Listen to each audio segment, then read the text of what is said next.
한번 먼저 같이 살펴볼까요?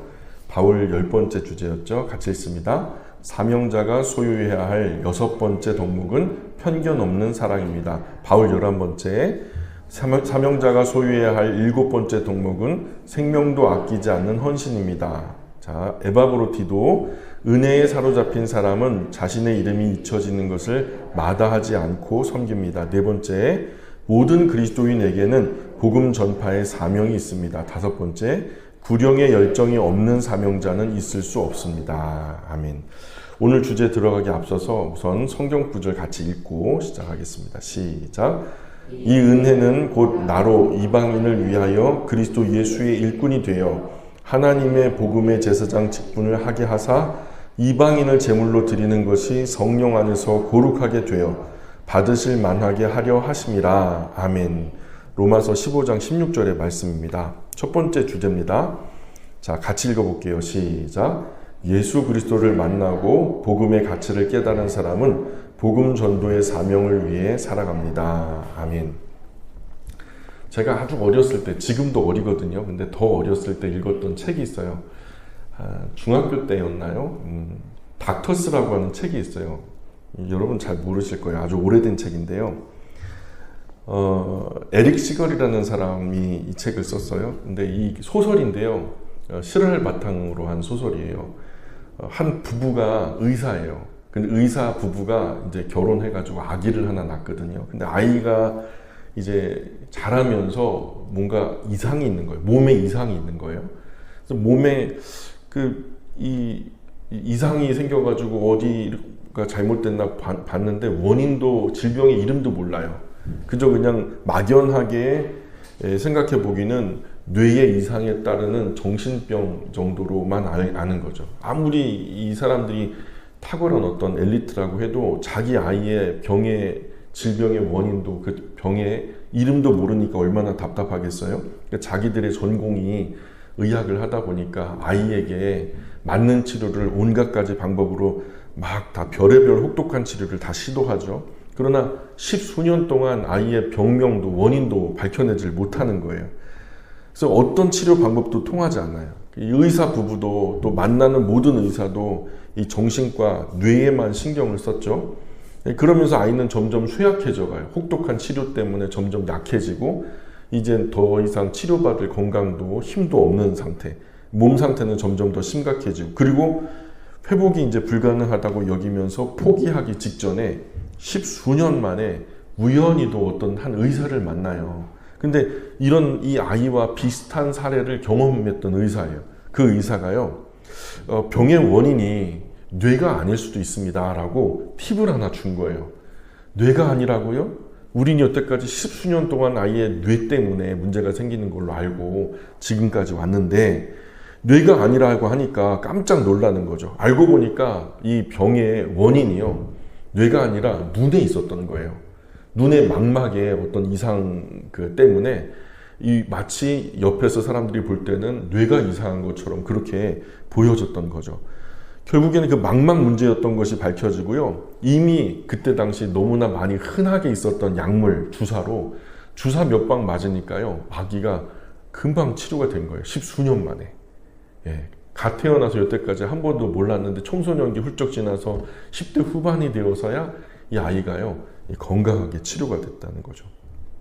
어릴 때 읽기에 좀 두꺼운 책이었는데 그 책 읽고 나서 어떤 생각이 들었냐면, 이후에 이 의사 부부가 우연히도요, 다른 어떤 부부가 아이 때문에 고생하는 그 일을 봤단 말이에요. 그런데 그 아이가 자기 아이와 똑같은 케이스예요.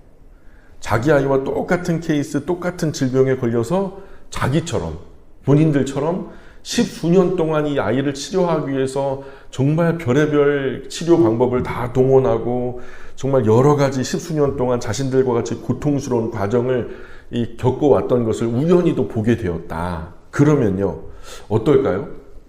이 의사 부부가 가만히 있을까요? 절대로 가만히 있을 것 같지 않죠. 제가 만약에 이 의사 부부였다면 당장 달려가가지고 이 자녀가 불치병이 아니라고, 원인이 사실 뇌가 아니라 눈에 있다고, 당장에 가르쳐 줄 거예요. 그러면 이분들도 주사 몇 방이면 아이들이 그렇게 아이가 건강하게 다시 치료될 거 아니겠어요? 그러니까 자녀가 불치병에 걸려서 모든 전문가가 곧 얼마 살지 못하고 죽게 될 거라고 말하는데, 한 의사가 자녀의 불치병 원인을 알고서 그 병을 아주 간단하게 치료해가지고 남은 평생 행복하게 건강하게 살 수만 있다면 얼마나 좋겠어요. 저는요, 이 소설을 읽었을 때 그런 생각을 했어요. 저는 구원과 생명의 은혜를 생각해 본 거죠. 구원의 은혜가 무엇인지 아는 사람은 혼자만 하나님 나라에 갈 수 없다는 이유가 있어요.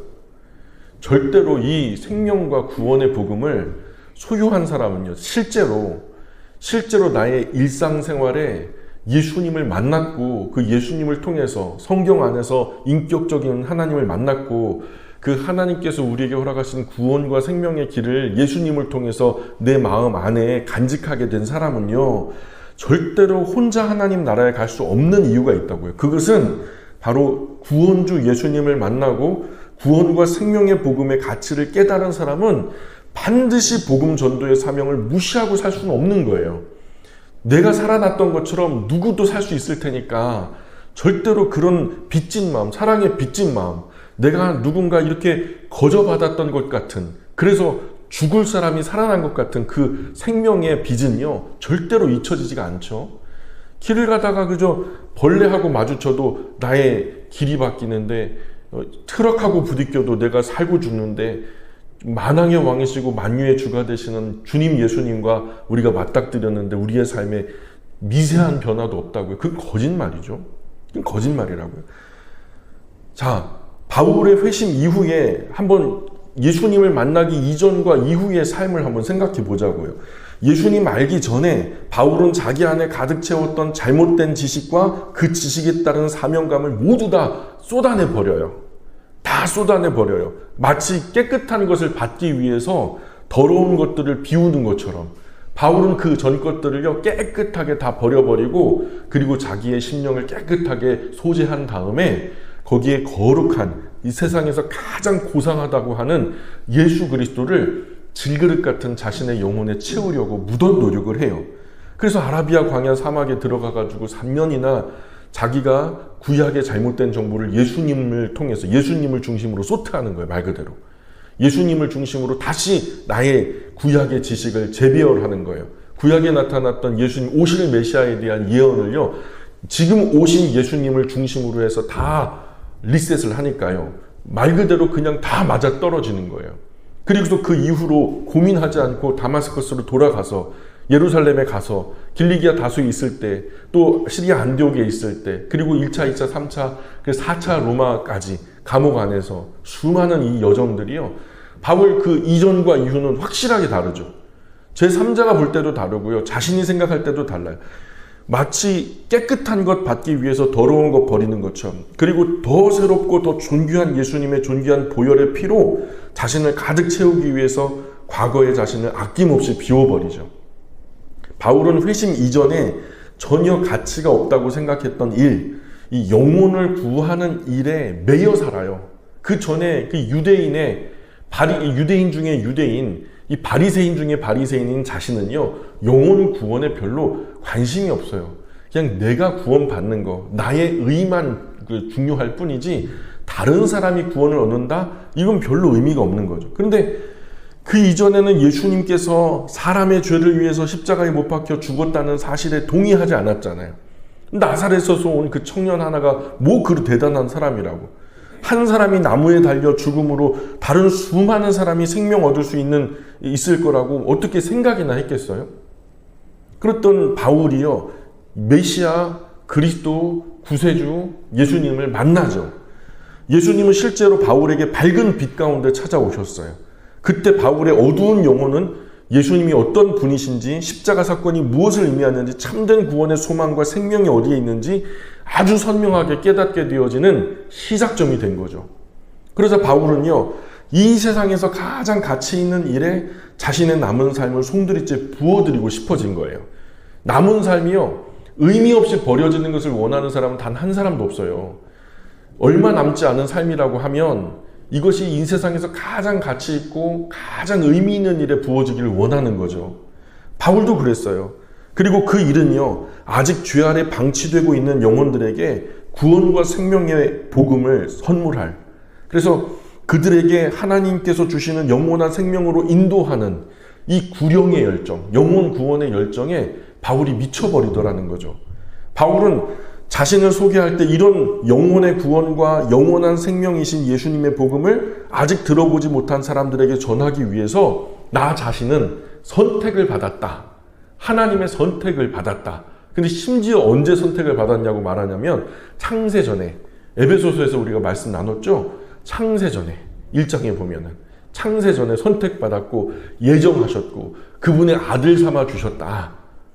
예, 그런데 그 왜 그렇게 됐냐? 바로 이거 하시려고, 나를 통해서 귀한 예정된 이 일들을 이루시려고 우리 주님께서는 그 일을 나에게 행하셨다. 이렇게 바울은 자신이 그토록 확신했던 자기 꿈도 포기해요. 예수님 만나기 이전의 꿈은요, 배설물처럼 똥처럼 다 버려버리죠. 그리고 진짜 참되고 영원한 가치가 있는 새롭게 발견한 영혼 구원의 사명을 따라서 남은 평생을 살아가요. 그래서 바울이요, 자신의 말년에 마음에 든 그 로마의 2차 투옥이 되죠. 2차 투옥이, 1차는 그냥 로마의 가택 연금 상태였고 2차는 진짜 사형수의 감옥인 로마 그 대로변에 있는 마메틴 감옥에 갇혀요. 그래서 단두대에 참수되기 전까지 그곳에 갇혀 지내면서 마지막으로 썼던 편지가 디모데 후서인데요. 자기가 죽을 날이 가까운 것을 느껴요. 성령께서 내 마음 가운데 감동하심으로 자신의 살 날이 얼마 남지 않았다는 것을 알고 믿음으로 낳은 아들 디모데에게 이런 말을 합니다. 한번 같이 읽어볼까요? 디모데 후서 4장 5절 6절 시작. 그러나 너는 모든 일에 신중하여 고난을 받으며 전도자의 일을 하며 내 직무를 다하라. 전제와 같이 내가 벌써 부어지고 나의 떠날 시각이 가까웠도다. 아멘.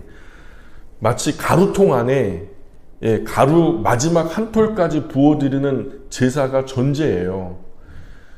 자신의 남은 삶을 마지막 한 톨까지 부어드려서 이제 더 이상 주님 앞에 부어드릴 것이 없어서 주님께서 나를, 자신을 부르실 날이 가까워졌다라는 것을 바울은 지금 느끼는 거예요. 내가 이제 곧 떠날 날이 가깝구나라는 걸 느끼는 거예요. 바울이 이렇게 남은 삶을 아낌없이 하나님 앞에 부어드릴 수 있었던 것은 바울이 예수님을 진짜로 만났고요, 그 만남을 통해 자신이 먼저 영혼의 참된 구원과 영원한 생명을 경험했기 때문이에요. 내가 만난 예수님, 그로 인해서 얻어진 이 생명과 구원의 참된 복음이요, 나를 살게 했고, 이것이 또한 바울은 이렇게 복음 전도의 사명을 위해 살아가는 참된 사명자로 태어나게 된 것은 먼저 얻은 자이기 때문에. 전도는 뭘까요? 전도는 전할 전자 길도자죠. 길이, 생명의 길, 구원의 길, 하나님 나라에 이르는 길을요, 그 길도 전하는 거예요. 그렇죠? 가만히 있어도 따뜻한 온기는 전해지기도 해요. 온 세계에 많은 종교들이 있지만요, 전도 종교는 우리 기독교밖에 없어요. 다른 종교는 아직도 구도 종교예요. 도가 아직 몰라요. 그래가지고 아직도 도를 찾으려고 도를 닦아요. 그래서 도를 발견하려고. 그래서 면벽 수행도 하고 금식도 하고, 인도에 그런 사람 많거든요. 그 세상의 모든 종교는 구도 종교예요. 근데 기독교만 전도 종교예요. 도가 완성된 거죠. 이 도는요, 우리가 완성시키는 게 아니에요. 하나님께서 완성하셔서 우리에게 계시로 주셨어요. 그게 다 어디 있냐면 저와 여러분 손에 들려있는 성경 안에 다 있어요. 이게 진짜 도예요. 그래서 길을 가다가 어떤 분이 도를 아십니까? 그러면요, 여러분 뭐라 그래야 돼요? 예, 압니다 하고서 그냥 오셔야 돼요. 도가 뭘까요? 하고서 따라가면은 그냥 큰일 나는 거예요.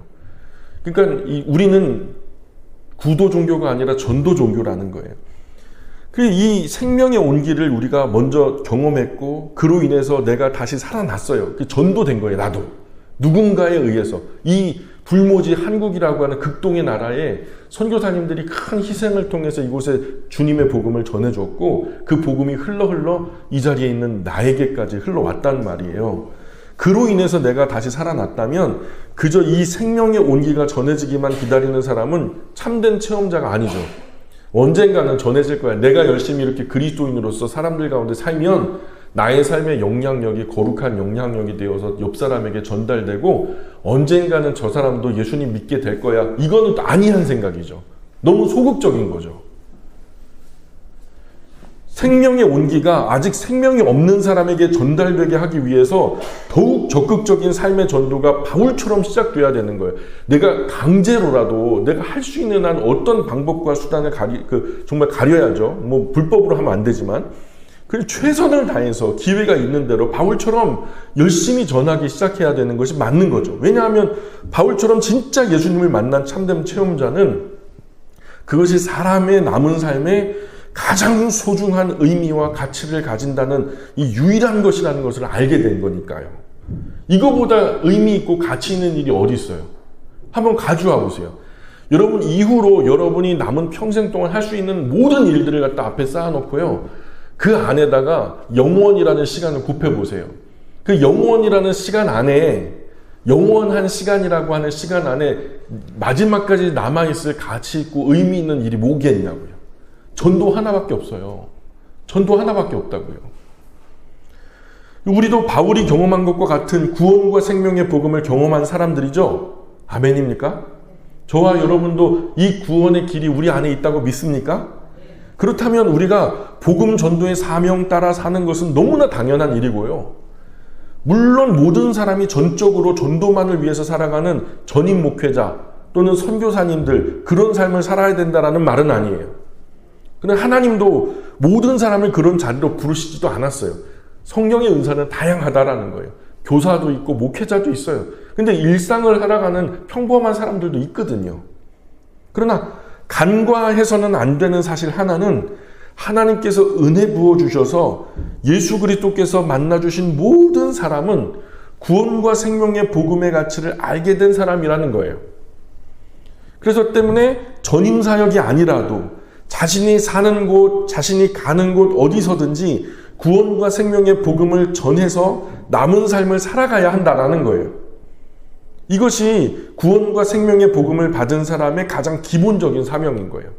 내가 그리스도인인데 어떤 이유로, 이런 이유로 제가 늘 말씀드리지만 항상 전제가 그렇죠.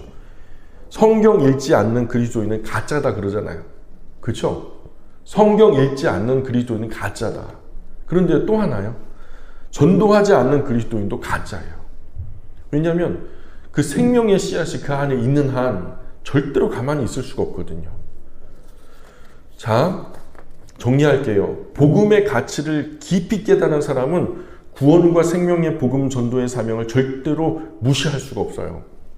구원받은 그리스도인은 그 심령 안에 거하시는 성령님께서 매일 우리를 강권하신다니까요. 매일 강권하시는 거예요. 우리가 그저 남은 평생 행복하고 즐겁게 살라고 먼저 구원의 복음을 들려주신 게 아니라는 거예요. 너희들을 먼저 불러서 이외 듣지 못한 사람들에게 그 복된 소식을 전하게 하기 위함이라고 성경은 누누이 밝히고 있어요.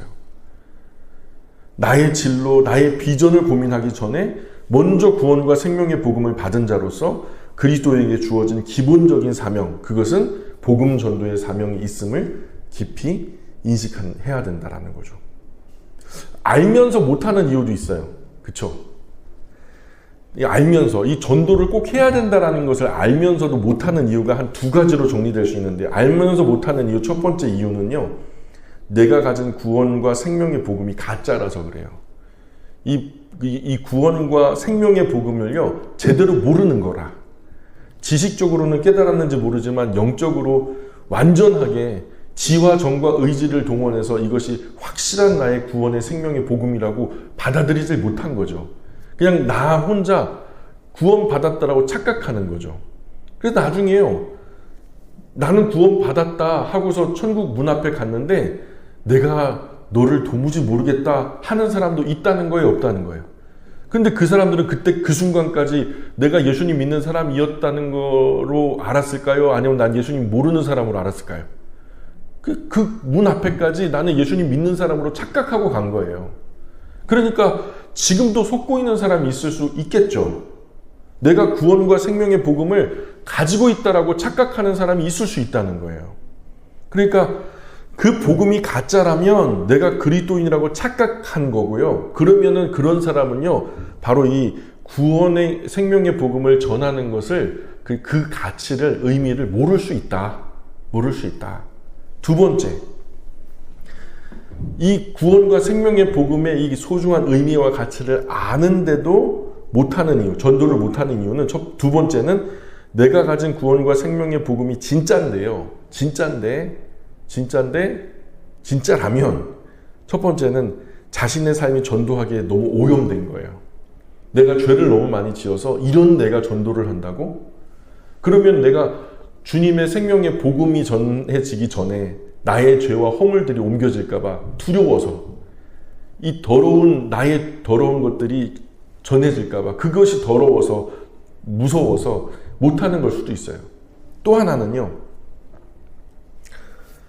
복음을 전하며 살기에 삶이 너무 바쁘고 분주할 수도 있다는 거예요. 어쨌든 예수님은 이런 두 가지 경우에 모두 영적으로 게으르고 나태하다고 평가해요. 영적으로 나태한 사람, 게으른 사람이라고 평가하는 거예요. 악화롭고 게으른 종에게는 처하는 벌을 받는 것밖에 없는 거죠. 바쁘게 사는 것에 대한 이야기가 나와서 말씀드려요. 우리 영광교회 가족들도 너무 바빠요. 여기 지금 이 시간에 나오지 못할 만큼 바빠요. 자, 모두 제가 하나를 뭘 봤는데요.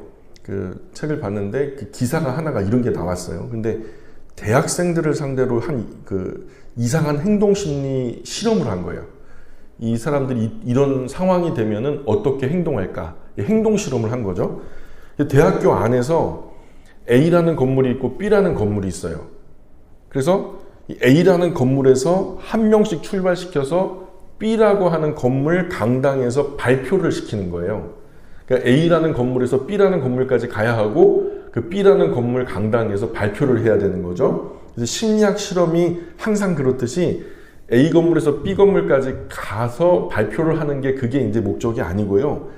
A라는 건물에서 B라는 건물 강당으로 가려면 반드시 지나가야 하는 길목이 있는데 그 길목에 연기자를 섭외해가지고 발작을 일으키고 쓰러지게 만드는 거예요. 내가 A라는 건물에서 출발해서 B라고 하는 건물 가는 도중에 어떤 사람이 갑자기 발작을 하면서 쓰러지게 됐을 때 그건 진짜 발작은 아니고요. 연기죠, 물론. 그래서 자기 앞에 사람이 갑자기 발작으로 쓰러질 때 그 곁에서 지켜보는 사람이 아무도 없으면 어떻게 행동하는가 이걸 지켜본 거예요. 어떤 사람은요, 막 적극적으로 와가지고 쓰러진 사람을 막 돌봐줘요. 막 어쩔 줄 몰라 하면서. 막. 그리고 또 어떤 사람은 119에 전화해가지고 그냥 올 때까지 곁을 지켜주기도 하고요. 또 어떤 사람은 발을 동동 구르다가 그냥 어쩔 수 없으니까 다급하니까 가는 사람도 있고요. 또 어떤 사람은 그냥 말 딱 봤는데요. 분명히 인지를 했는데 본 척만 척 그냥 지나가 버리는 사람도 있고요. 그래서 행동심리학자들이요, 이런 차이는 왜 나오는 걸까? 그래가지고 이 사람들 대부분이 이제 서구권 학자들이다 보니까 아마도 종교적인 신앙심에서 이런 차이가 있는 건 아닐까. 그러나 데이터는요, 그렇게 말하지 않는 거예요. 신앙하고는 아무런 관련이 없다라고 결과가 나왔어요. 실험자가 학생을 출발을 시킬 때 어떤 학생은 30분 전에 출발시켜요. 어떤 학생은 20분 전에 출발시키고 어떤 학생은 10분 전에 출발시키고 어떤 학생은 5분 전에 출발시키고 또 심지어 어떤 학생은 1분 전에 출발을 시킨 거예요. 적어도 뭐 30분, 20분 전에 출발한 학생들은 다 갑자기 발작하며 쓰러진 그 사람을 도와요. 그런데 1분 전에 출발한 학생은 그냥 본척만척하고 막 정신없이 자기 길을 걷더라는 거죠. 사람 모두요, 조금씩 선하고 조금씩 악하잖아요. 예수님 믿는다고 더 선하고 예수님 안 믿는다고 막 더 훨씬 많이 악하고 뭐 그게 정도 차이죠. 하나님 보실 때는 도토리 키재기죠. 그런데 중요한 거는 이거예요. 중요한 거는 언제 사람이 좀 강팍해지고 언제 사람이 좀 더 악해질까요? 바쁠 때라는 거예요. 바쁠 때. 그래서 바쁜 것은 악에 가깝다. 바쁜 것은 악에 가깝다. 이 사람들이 나름대로 결론을 맺은 게 그거예요. 우리 시대가요, 우리를 여유 없고 바쁘게 살도록 조장해요. 근데 바쁜 게 좋은 거예요? 과거 어르신들은 먹고 살기 전후 시대를 살았으니까 이 전쟁의 잿더미 위에서 처자식 먹여 살리려면은 뭐 불철주야 뭐 낮밤 가리지 않고 말이에요. 열심히 벌고 일하고 그래야지 먹고 사는 때가 있었어요. 자, 그런데요. 지금 우리 시대는 그런 시대가 아니거든요. 이 시대가 우리를 여유 없고 바쁘게 살도록 조장을 해요. 그러니 바쁘게 빠르게 분주하게 사는 것을 우리가 거절해야 돼요. 일도 줄이고 가족과 아이들과 더 많은 시간 보내려고 노력하고 나의 신앙을 차분하게 돌아보는 여유는요, 내가 찾아서 지켜내야 하는 시간인 거예요. 욕심껏 일하면요, 내 남은 삶 다 갈아 넣어도 그거 다 못 채워요. 제일 중요한 그죠? 항아리에다가 제가 늘 말씀드리지만 작은 항아리에다가 제일 먼저 무엇을 넣어야 된다라고 말씀드리죠? 큰 돌부터 채우라고. 그 다음에 그 사이에 작은 돌들, 그 다음에 자갈, 모래, 마지막에는 물도 넣으면요 다 들어가요. 제일 먼저 남은 삶에 가장 가치 있는 것, 소중한 것, 의미 있는 것을 채워 넣고 그 사이사이에 기묘하게 필요한 것들을 채워 넣으라는 거죠. 제일 중요한 게 뭐냐고요? 가장 가치 있는 거, 가장 의미 있는 거 아니겠어요? 네, 그것이 바로 오늘 하나님의 말씀이 우리에게 얘기하는 거죠. 자, 그래서 두 번째 주제입니다. 두 번째 주제로 넘어갈게요. 같이 읽어볼까요? 시작. 사명을 잘 감당하기 위해서는 다음 세 가지를 주의해야 합니다. 방탕함, 술 취함, 염려. 누가복음 21장 34절입니다. 같이 읽어볼게요. 너희는 스스로 조심하라. 그렇지 않으면 방탕함과 술 취함과 생활의 염려로 마음이 둔하여지고 뜻밖의 그 날이 덫과 같이 너희에게 임하리라. 아멘. 여기서 분명히 말씀하죠. 스스로 조심해라. 그죠? 스스로 조심해라. 예수님으로부터 이런 당부를 받은 사람은 뭐 예수님 안 믿는 사람이었어요? 아니면 예수님 믿고 따르는 사람들이었어요? 그죠? 제자들에게 했던 말이에요. 그 제자들은 예수님 믿고 따르는 사람들이었잖아요. 우리도 예수님 제자들이에요? 맞습니까? 우리 예수님 제자들이에요?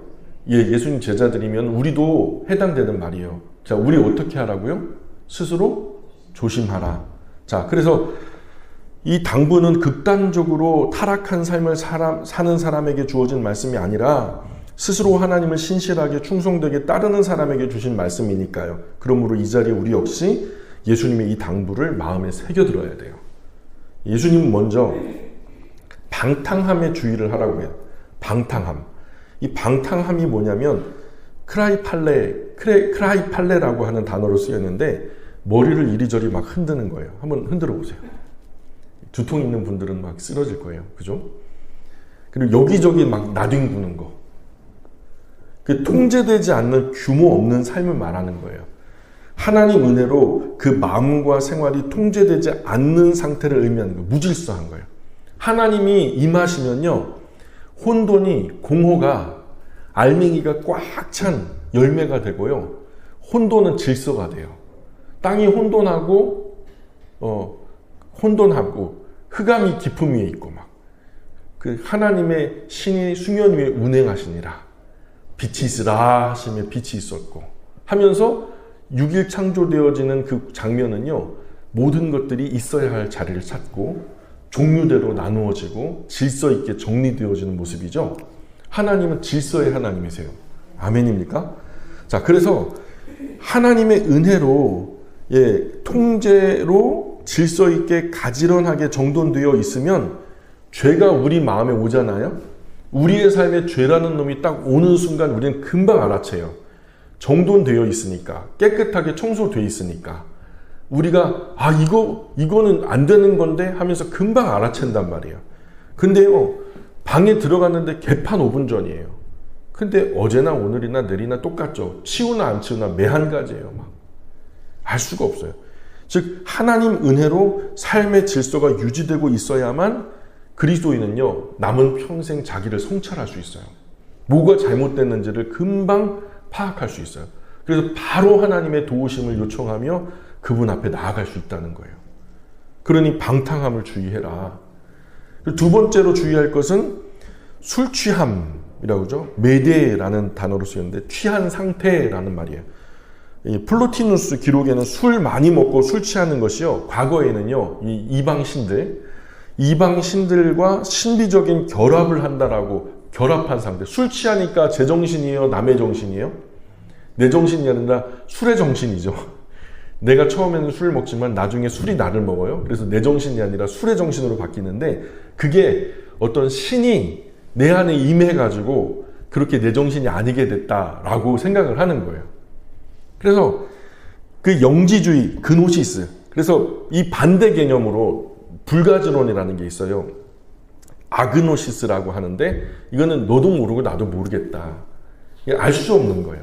그런데 여기서 한 걸음 더 나아가면요. 신비주의로 연결되거든요. 알 수 없는데 뭔가 신비한 능력이 있다. 그래서 술 취함의 상태가 어떤 이상한 신이 임해가지고 일이 이루어진다라고 생각한 거죠. 이 술 취함은 하나님 앞에 정상적이고 인격적인 삶의 모습을 무너뜨려요. 술 취함은 우상 숭배와 같아요. 영적으로도 육체적으로도 무너뜨려요. 내 정신이 아니게 만들어요. 질서의 하나님 앞에 무질서를 선물한단 말이에요. 그런데 이런 현상은 꼭 술에 국한된 것만이 아니에요. 똑같은 원리를 모든 면에 적용하는 거예요. 예를 들어서 잠을 지나치게 많이 자요.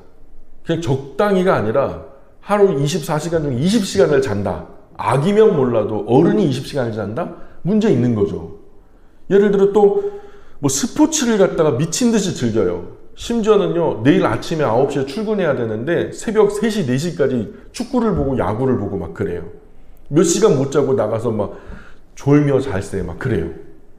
이런 것도 과도하게 어떤 자기의 욕구에 탐닉에 빠져가지고요. 그 술만이 아니라 술처럼 적당 이상의 탐닉이 모두 이 술 취함의 범주에 들어간다는 거예요. 그래서 여기서 술 취함과 라고 말할 거는 여기 술의 자리에다가 이 적당 이상의 제가 늘 말씀드리지만 하나님 사랑하고 죄만 아닌 이상 모든 거 하셔도 된다 그랬잖아요. 근데 그 적당히 하셔야 돼요. 그것도. 자, 그리고 세 번째로 주의할 것은 뭐라고요? 염려. 염려는 메림나라는 단어로 쓰이는데 불안한 두려움, 걱정 이런 뜻이에요. 이 과도한 염려는 하나님을 향한 불신앙인 동시에 스스로 자기 마음에 독초를 뿌리는 행위라는 거예요. 한동안 많이 유행했던 말이 있어요. 걱정한다고 걱정 없으면 걱정 없겠네. 그런 말이 많이 떠돌았죠. 걱정한다고 걱정 없으면 걱정 없겠네. 사람이요, 지나치게 걱정, 근심, 염려하면 어떻게 될까요? 지나치게 걱정, 근심, 염려하면 위축돼요. 이렇게 하면 잘못되는 거 아닐까? 저렇게 하면 잘못되는 거 아닐까? 내일 어떡하지? 모레 어떡하지? 1년 후에 어떡하지? 계속 걱정하고 근심하면 아무것도 하지 말아야 돼요. 그럼 위축된단 말이죠. 사람은 살면서 전혀 염려하지 않고 살아갈 수는 없어요. 당연히. 그러나 그 염려를 자기가 어떻게 해보겠다고 붙들고 있어서는 안 된다는 거죠. 모두 하나님께 온전히 맡겨드려야 하는 거죠. 염려에 과도하게 붙들리는 것은 그 사람과 하나님 사이의 인격적인 관계의 부실함을 증명하는 거예요. 하나님을 얼마나 못 믿으면 염려, 걱정, 근심하고 있겠어요.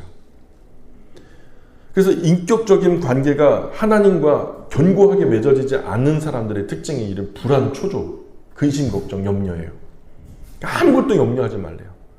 아무것도 염려하지 말래요. 오직 모든 일에 기도와 간구, 너희 구할 것을 감사함으로 하나님께 아뢰라. 그래야 모든 지각이 뛰어나신 하나님의 평강인 그리스도 예수 안에서 너희 마음과 생각을 지키시리라. 그러니까 사람이 그 근심 걱정 안 할 수 없으나 한다 해도 하나님께 맡겨드리라는 거죠. 그래서 하나님과의 단단한 연합 속에 살아가는 사람은 과도하게 염려에 매이지 않아요. 적당한 염려는 해야죠. 그러나 과도하게 매이지는 않는다는 거예요. 예수님은 마태복음 6장에서 한 장 내내 6장을 읽어보시면 마태복음을요. 염려하지 마로, 또 염려하지 마로. 들의 꽃을 봐, 하늘에 나는 새를 봐, 염려하지 마로. 계속 염려하지 마라 그래요. 그런데 내일 일은 내일 염려해라. 염려하지 말라 그랬는데 여기서는 뭐라면 염려하라는 거예요. 내내 염려하지 말라 그러다가 갑자기 염려를 하래요. 근데 내일 일은 내일이 염려하게 하래요. 그래서 영어로 itself예요. itself. 그래서 내일은 내일 스스로가 걱정하게 놔두라는 거예요. 내일은 내일이 걱정하게 내버려 두라는 거예요. 이 뭔 말일까요? 예수님은 분명하게 말씀하세요. 내일은 너의 것이 아니라는 거예요. 그리고 지나간 어제도 너의 것이 아니었다는 거죠. 그럼 오늘은 내 건가요? 그리고 사실요, 살고 있는 오늘도 너의 것이 아니라는 거예요. 그러니 내일은 내일의 주인이신 하나님이 걱정하게 하라는 거예요. 왜 그런지 아세요? 왜 그럴까요? 성경에서 하나님은요, 내내 말씀하시죠. 창세기부터 계시록까지 수십 수백 번 읽어보세요. 항상요, 하나님은요, 걱정하지 마라, 두려워하지 마라, 그 뒤에 꼭 따라오는 말씀이 있어요. 늘 뒤따라오는 말씀이 뭔지 아세요? 내가 너와 함께 하겠다. 내가 너와 함께 하겠다. 그래서 내일도 내가 너와 함께 있을 테니까 네가 걱정할 일 아니야. 내가 곁에 있는데 뭐가 걱정이야. 하나님은 우리가 걱정, 염려했다고 뭐 다그치고 혼내고 그러지는 않아요. 그러나 하나님은 우리가 걱정하고 염려할 때 꼭 이것을 기억하기를 원하시는 거예요. 뭘 기억하기를 원하세요? 순간 우리가 염려하고 걱정하고 근심할 수는 있으나 바로 내 곁에 누가 계신다? 하나님이 계신다. 그러니 걱정 없다. 이것을 알기를 원하시는 거예요. 그게 하나님을 신뢰하는 거고 하나님을 믿는다라는 삶의 표현이죠. 첫째, 방탕함. 둘째, 술 취함. 셋째, 염려. 어쩌면 우리는요, 예수님의 이 세 가지 당부를 가볍게 여길지도 모르겠어요. 우리 중에 그 누구도 방탕하게 살고 싶으신 분 있으세요? 그냥 나 깜짝 놀랐네. 우리 간사님 흔드는 줄 알았어요. 그리고 마냥 술 취해서 살고 싶은 분 있으세요? 고주망태가 되고 싶은 분 있어요? 없잖아요. 매일 그냥 뭐 빠짐없이 계속 염려하고 근심하고 싶으신 분 있어요? 그럴 생각도 그럴 마음도 가져본 적 없죠? 술은 입에도 되지 않잖아요. 또 가능한 염려 근심 품지 않으려고 애쓰는 사람들이고요. 그리고 우리는 스스로 그렇게 평가하고 있어요. 그래서 특별히 예수님의 이런 당부에 조심할 필요를 느끼지 못할 수 있어요. 아이고 예수님을 따르는 전데 별 쓸데없는 걱정도 하십니다. 내가 방탕하다니요. 내가 술 취하다니요. 내가 염려 근심을 하다니요. 걱정하지 마세요. 그런 적이 없습니다. 나랑은 거리가 먼 얘기입니다. 뭐 이렇게 그냥 쉽게 가볍게 넘길 수도 있어요. 그런데요, 이렇게 한번 생각해 보자고요. 여러분, 제가 살이 안 쪄봐서 살찐 사람의 괴로움을 잘 모르거든요. 근데 생각해 보세요. 비만으로요, 배가 뚱뚱하게 나오기 원하는 사람은 세상에 아무도 없을 거예요. 그러나 식사량을 적절하게 조절하지 않고 꾸준하게 운동하지 않으면 어느 순간 뚱뚱해져서 그냥 이렇게 막 몸도 움직이기 힘든 그런 자신을 만나게 되는 거죠. 그죠? 부주의한 거예요. 스스로 조심하지 않은 거예요. 그래서 어느 날 정신 차리고 보니까 맞는 옷이 하나도 없네? 그렇게 옷장 다 비우고 몇 번을 비워도 지금 또 맞는 옷이 없네? 그러면 곤란하잖아요. 방탕함으로 흐르는 삶 역시 우리가 원하는 삶 아니에요. 그러나 주의하지 않고 무턱대고 살아가다 보면요, 어느 순간에 방탕한 자신을 마주할 수도 있는 거예요. 그러니 이런 부분을 스스로 조심해야 된다는 거죠. 기타 줄이요, 팽팽하면은요, 예쁘고 청아한 소리가 나죠. 우리 역시 적당하게 거룩한 긴장감 속에 살아가면 스스로 조심하는 삶이죠. 적당한 긴장감, 거룩한 긴장감. 적당한 긴장감 속에 살아가면 끝까지 충성스럽게 우리에게 주어진 사명자의 삶을 아름답고 청아하게 살아갈 수 있는 거죠.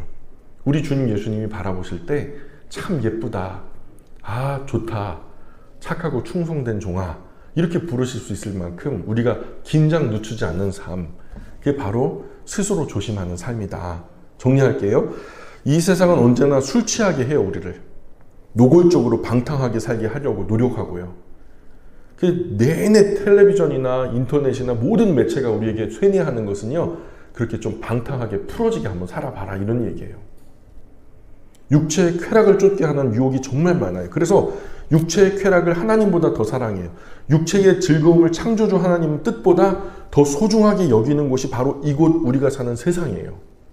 그러므로 그리스도인은 이 세상 가운데 살면서 그것을 거슬러 살려고 힘쓰고 애쓰지 않으면 세상이 살아가는 대로 사라지게 되는 거예요. 세상 거슬러 쉽게 휩쓸려 갈 수밖에 없는 것이, 세상과 짝하여 살면 하나님을 등질 수밖에 없는 거죠. 그러니 우리는 스스로 조심하는 삶을 살아야 된다. 자, 세 번째 주제입니다. 같이 읽어볼까요? 시작. 사명에 의해 완전해집니다. 요한복음 9장 4절의 말씀이에요. 같이 읽어봅니다. 시작. 때가 아직 낮임에 나를 보내신 이의 일을 우리가 하여야 하리라. 밤이 오리니 그때는 아무도 일할 수 없느니라. 아멘. 제가 한 친구한테 배신을 당했어요. 제가 믿고 또 오랫동안 마음을 줬던 친구인데 정말 어느 날 갑자기 그냥 배신을 하고 그냥 그렇게 된 거예요. 제가요, 그때는 정말 죽겠더라고요. 와, 그냥 뭐 상처가 너무 컸어요. 제가 머리 크고서 처음으로 그런 큰 상처를 받아봤거든요. 이 친구의 배신이 너무 아프고 괴롭고, 야, 삶의 의미가 없어진 것 같고, 차라리 죽는 것이 좋겠다 싶고, 그래서 그냥 모든 것들을 접고요. 그냥 그때가 이제 그 공부하던 때인데, 그 공부하던 것도 다 접어버리고 뭐가 들어와야지 말이지. 그래서 충북의 음성에 가보시면 꽃동네라는 데가 있어요. 거기가 많은 그 사람들, 병자들, 환자들을 돌보는 곳인데, 거기 가서 이제 봉사나 해야 되겠다. 그래가지고 2주 동안에 가가지고 이제 제가 봉사하러 왔어요. 그랬더니 거기 관계자께서 제 삼병동에 가보래요. 그 삼병동에 가니까 거기는 이제 노숙하시던 어른들이요, 병에 걸려가지고 어떻게 몸을 꼼짝달싹 못 하시니까 병상에 놓았는데요. 거기 가가지고 이제 보름 동안 제가 봉사를 하는데 대변을 못 보시는 거예요. 이게 목에다 관을 뚫고서 피딩이라 그래가지고 죽 같은 거 흘려 넣어가지고 계속 이제 드실 것을 이 목으로 흘려 넣는 거예요. 근데 이게 고운 가루가 계속되고 센 약을 드시고 그러니까 대장에 있는 그 어떤 소화도 안 되고 그러니까 딱딱한 변이 막 시멘트처럼 굳어가지고 안에 꽉 장이 굳어서 폐색이 돼가지고, 그러면 어떻게 되냐면 비닐 장갑을 껴요. 그리고 이 베이비 오일 같은 거 있잖아요. 오일을 갖다 손가락에 막 흘려가지고 이 어르신들 항문을 손가락으로 파는 거예요. 파면은요, 조금 앞에 입구 쪽에다 막 이렇게 파면은 이게 장이 그때 이제 운동을 해요. 그러면서 갑자기 이 어른 주먹만한 변이 막 확 밀려 나와요. 그러면서 막 항문이 찢어지고 막 피가 나고 막 그러는데요. 그런데 어르신들 얼굴 보면요, 막 천사처럼 환해져요. 얼굴이 환해져요. 너무 속이 편해지니까. 그런 것들을 이제 보고 음식도 드리고 기저귀도 갈아드리고 보름 정도 하는데, 그런데 그분들이 숨 한 번 쉬려고, 물 한 모금 마시려고, 뭐 한번 어떻게 해보려고 온몸을 그냥 비틀고 뒤틀고 막 괴로워하면서 한 호흡 한 호흡 살아가는 거예요. 정말 치열하게 살아내시더라고요. 제가요, 그 2주 섬기는 동안이에요, 제가 마음에 큰 상처받고 거기 들어갔잖아요. 제 문제는 사실 문제가 아니더라고요. 저는 그냥 행복해서 비명 지르던 거예요. 와, 죽고만 싶다 했던 이 사건이요, 이분들에 비하면은 사실 별거 아니구나. 제 상처는 아무것도 아니더라고요. 그때 저는요, 조금 깨달았어요. 모든 가치에 우선하는 것이 생명이다. 생명이 연결된 것이 인생의 참된 의미와 가치가 된다는 것을요, 조금 이해하게 됐어요. 우리 자신이 해야 할, 정말 자신이 해야 생명에 연결된 그 할 일을 발견해가지고 인생의 진정한 의미를 깨닫게 될 때 우리의 삶은 새로운 기쁨과 능력을 경험할 수 있어요. 우리가 남은 생에 생명과 연결된 삶을 살아야 돼요. 삶의 의미를 잃은 사람은 몸은 살아있어도 실상은 죽은 거죠. 오늘도 맛있는 거 먹고 좋은 차 타고 어디 보기 좋은 데 간다 해도 그것을 살아있다라고 말하기는 좀 그렇죠. 짐승들도 그렇게 살거든요. 그러나 삶의 의미, 하나님의 형상으로서 우리 사람이 가지는 그 의미, 가치는 어디 있는 걸까? 삶의 의미를 잃은 사람은요, 사실은 실상은 죽은 거죠. 앤드루 머레이가 그 책에서 뭐라고 말하냐면 이런 말을 해요. 삶은 일에 의해서 완전해진다. 그 숨겨진 성격의 최대의 표현과 능력은 그 일에서 발휘된다. 그러므로 일을 통해서 신앙생활의 숨겨진 아름다움과 신령함이 드러나는 것이다. 일은 하나님의 도구된 존재로서의 자녀에 의해 성취되는 것이 아니라 하나님 자신의 위치에서 성취되는 것이다. 성부와 성자와 성령이 우리 안에 거하시기 때문에 이는 생명의 최고의 표현이다. 이렇게 말해요. 뭔가 주님의 나라 영광의 일을, 우리가 말하는 그 생명의 구원과 가치 있는 그 의미 있는 일을 함에 있어서 우리는 참된 인생의 의미를 깨닫게 된다는 거예요. 사랑하는 여러분, 하나님 위에서 일하고 계신가요? 그저 말로만 내가 누구인지 설명하려고 애쓰지 마시고요. 하나님 향한 사랑의 고백은 말이 아니라 생명에 연결되어서 헌신하는 삶에 있는 거죠. 내가 지금 무엇을 하고 있는가가 나를 말해주는 거예요. 내 입술에서 말하는 것이 나를 얘기하는 게 아니라 이거는 가짜가 많거든요. 그런데 삶은요, 가짜일 수가 없어요. 마태복음 21장에서 예수님은요, 그리스도인의 일하는 것에 대해서 교훈하시려고 비유 하나를 들려주셨거든요. 여러분 잘 아는 한 아버지에게 두 아들이 있었어요. 두 아들이 있어가지고 아버지는 그 두 아들에게 각각 포도원에 가서 좀 일 좀 해다오. 그 큰아들 작은아들에게 공의시켰죠. 그러나 한 아들은 가서 일했고요. 결국에는요. 아 싫어요 그랬는데 나중에 가서 일했고요. 한 아들은요. 좋아요 그러고서 일 안 해요. 입술은 동의했으나 삶이 동의하지 않은 거죠. 그러나 입술은 부정했으나 삶은 동의한 거예요. 뭐가 더 옳대요? 예수님 보실 때. 일한 사람이, 일한 아들이 잘했다는 거죠. 우리에게도 저마다의 사명이 있어요. 어떤 사람은 그 사명 따라 살지만 그러나 다른 어떤 사람은 그 사명을 내던진 채 살아가요. 입으로는 뭐 사명의 삶을 산다라고 말하죠. 입으로는 내가 그리스도인이요 그리스도인다운 삶을 살고 있다고 말하죠. 그건 자기 입술의 말이고 삶의 말이에요. 하나님께서 자신에게 맡겨진 사명이 있다는 것조차 잊고 사는 사람들이 많거든요. 그러나 그 각자의 삶에 대해서 하나님은 반드시 보호하신다는 거예요. 하나님은 반드시 신원하십니다. 그것이 상이든 벌이든 간에요. 믿으십니까? 예, 정리할게요. 세상 사람도 자기 직업이나 여러 활동을 통해서 열심히 일함으로 얻는 만족과 기쁨을 누려요. 그래서 일할 때 얻는 보람과 만족은요, 사람에게 큰 고차원적인 쾌락을 준대요. 그리스도인의 영적인 만족도 마찬가지예요. 열심히 일하지 않고 참된 영혼의 만족을 누리는 것은 불가능하다. 진짜 하나님이 말씀하시는 참된 기쁨을 누리고 싶다면 우리는 영혼과 구원에 관계된 일을 헌신하셔야 된다. 여러분 하나님 위해서 열심히 일하고 계신가요? 못하셨다고 해도 괜찮아요. 이후로 남은 삶을요, 바울처럼 전제와 같이 아낌없이 부어드리는 헌신이 있길 바랍니다. 네 번째 주제로 넘어갈게요. 같이 읽어볼게요. 시작. 넘치는 은혜는 넘치도록 일하게 하기 위해 주신 것입니다. 고린도후서 9장 8절입니다. 시작. 하나님이 능히 모든 은혜를 너희에게 넘치게 하시나니 이는 너희로 모든 일에 항상 모든 것이 넉넉하여 모든 착한 일을 넘치게 하려 하심이라. 아멘.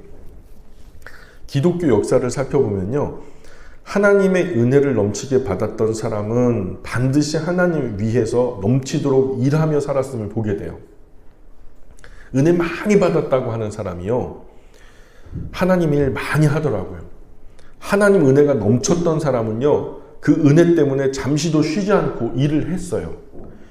하나님의 거룩한 영광을 봤던 사람은요, 자기가 봤던 그 하나님 영광 때문에 하나님 위해서 힘에 지나도록 수고했어요.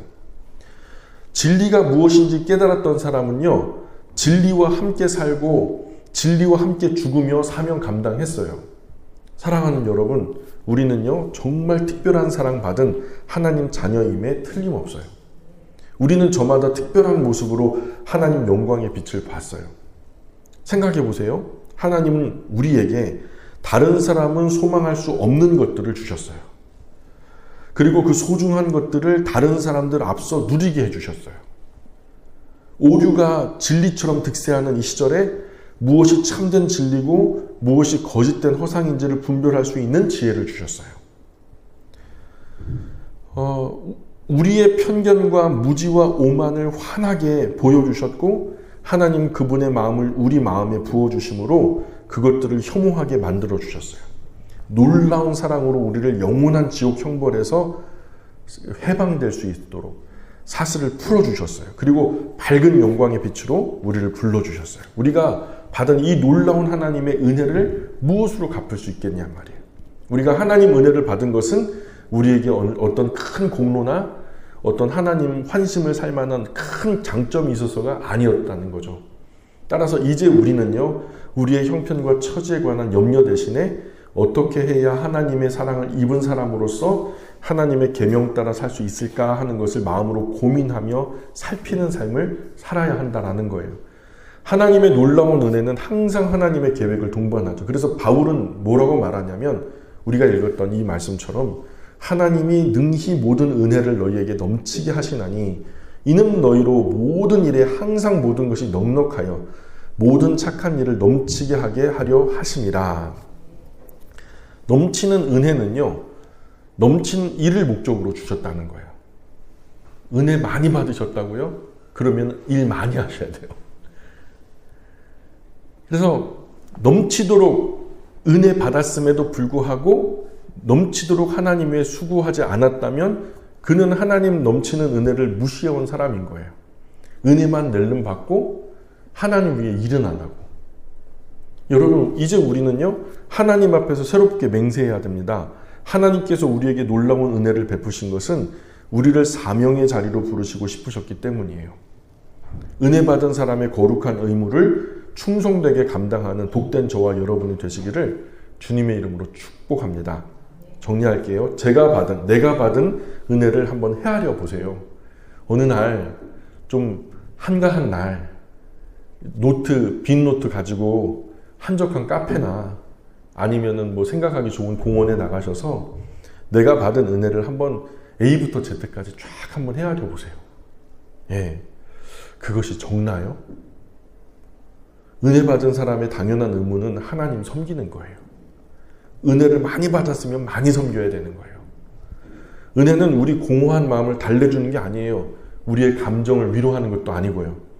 그것을 능력으로 활용해서 넘치도록 헌신하라고 주신 것이 은혜란 말이에요. 지금 뒤로 미끄러지려고 하는 그런 마음도 있죠. 뉘우치고 다잡아 은혜 받은 사람 거룩한 의무를 다하는 저와 여러분이 되셨으면 좋겠어요. 은혜 받은 사람답게 은혜롭게 일하시기를 바랍니다. 마지막 5번째 주제는 모든 섬김에는 거룩함이 배어 있어야 합니다 라는 주제예요.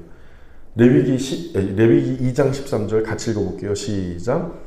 네 모든 소재물에 소금을 치라. 네 하나님 언약의 소금을 네 소재에 빼지 못할지니 네 모든 예물에 소금을 드릴지니라. 아멘.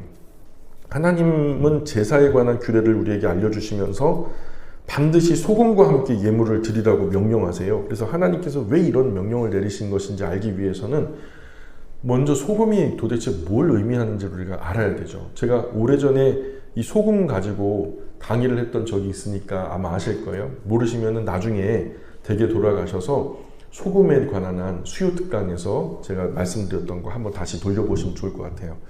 일반적으로 사람들은 소금이 썩지 않게 보호해주는 방부제 같은 역할을 한다라고 생각해요.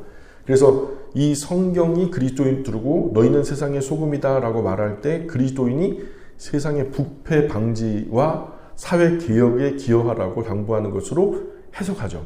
이런 해석은 그냥 한국밖에 없어요. 예수님도 이런 의도로 소금을 인용하신 게 아니고요. 제가 앞서 오래전에 설명했던 것처럼 이런 해석은 옳은 해석이 아니다. 성경에서 소금은 언제나 구별될 때 사용해요. 소금을 대체할 다른 게 없어요. 맛을요, 소금 대신에 무엇으로 짜게 하리요? 짠 맛을 내는 것은 소금밖에 없는 거예요. 대체할 다른 방법이 없는 거예요. 그러니 소금은 유일한 거예요. 그 맛을 내는다는 것이. 그래서 소금의 의미는요, 거룩하다는, 독보적이다. 거룩하다. 그래서 구별되다. 이 거룩은 본질적으로 하나님만의 속성이에요. 그래서 이 조나단 에드워즈는 그 책에서 이렇게 말해요. 모든 거룩은 하나님의 본성이 원천입니다. 그리고 하나님 외의 것들이 거룩하다고 말할 때 그것은 그 본성으로 말미암아 흘러나온 것이기 때문에 그 연관으로 말미암아 거룩해진 것입니다. 그러므로 자, 성경이 그리스도인을 두고 소금이라고 말하는 것은 그리스도인은 하나님의 거룩함의 흔적을 가지고 사는 사람이다 라고 말하는 거예요. 이렇게 소금이 거룩함, 구별됨, 완전히 하나님의 것으로 구별됐다라는 의미를 가진다라는 사실을 깨닫고 나면 모든 예물에 소금을 더하라, 이 명령도 그 뜻이 분명하게 드러나죠. 우리가 드리는 예물이 거룩하신 하나님 앞에 받아주실 만한 것이 되기 위해서는 오직 하나님만을 깊이 사랑해야 된다라는 구별됨이 우리 유무형의 모든 예물에 깊이 배어 있어야 된다라는 거죠. 다시 말해서 우리가 청소할 때에도 토요일 날 봉사 나와서 청소를 하고 걸레를 짜고 막 설거지를 하고 할 때에도 이것이 오직 하나님만을 위한 구별된 헌신이 아니라면 그것은 헌신이 아니라는 거예요. 유무형의 모든 예물에 깊게 배어 있어야 하는 것이 바로 이 거룩함, 구별됨이라는 건데, 쉽게 말해서 나의 섬김이 하나님께 연락하실 만한 것이 되기 위해서는 나의 삶의 모든 삶의 구석에 하나님을 나의 인생 최고의 가치로 생각하는 거룩함이 깊이 배어 있어야 된다는 거예요. 그러므로 여러분 반드시 기억해야 됩니다. 하나님이 아쉬워서 나의 섬김 자체를 받으시는 게 아니에요. 여러분, 하나님이요, 가난해요? 하나님이 가난해서 내가 돈 내지 않으면 하나님이 아쉬워요? 다음 달에는? 카드값 할부 같은 거 막아야 되는데 내가 11조 안 내가지고 하나님이 좀 아쉬우실까요? 하나님은요, 풍족하신 분이세요. 여러분, 하나님이요, 내가 지금 도와드리지 않으면, 내가 설거지하고 내가 청소하고 내가 막 이렇게 들고 막 열심히 헌신하고 충성하고 봉사하지 않으면 하나님이 힘이 달리세요? 아니요. 하나님은 전능하신 분이세요. 하나님은요, 나에게서 돈을 받는 게 아니에요. 헌신을 받는 게 아니에요. 그 헌금 또는 헌신이라는 포장지에 쌓여있는 거룩함, 구별됨을 받으시는 거예요. 그것 안 드린다고 하나님이 아쉽거나 모자라거나 하시는 분이 아니라고. 그러므로 소금 없이 예물을 드리고 있다면 하나님의 것으로 거룩한 구별 없이 그저 꾸역꾸역 섬기고만 있다면, 차례돼가지고 내 순서니까 그냥 그렇게 의무감에 그런 식으로 내가 열심히 그냥 섬기고만 있다면 하나님은 그런 나에게 이렇게 말씀하실걸요. 나는 너로부터 아무것도 받은 것이 없다. 너가 나에게 바친다고 하나 그것조차 내 것이 아니구나.